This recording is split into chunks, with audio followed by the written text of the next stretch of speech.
राइटोलाई नि नुहाइदिनु पर्यो भनेको कि कहाँ छिटो थाहा पाएर चाहिँ टापिदियो यहाँ टापिदिएर भागिरहेछ। एउटा साबुन बोक्दा पनि याद भएको है राइटोलाई।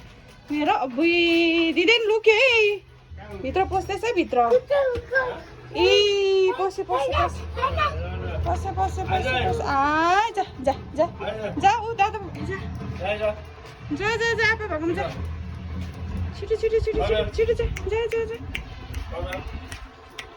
यसले नि कहाँ छिटो जान्छ।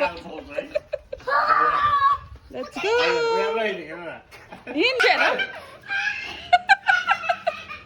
के भइरहेछ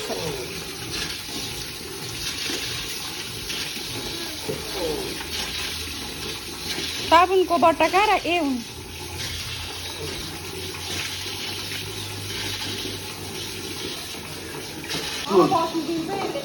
स्कुल टाइम सजिलो हुन्छ नि ढाल्नु छैन नि ल्याइदिउँ ल्याइदिउँ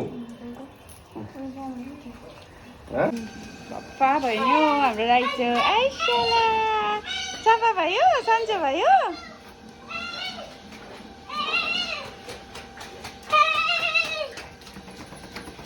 अर्को चाहिँ के भएको अब तँलाई पिल्छाउनु पर्छ अब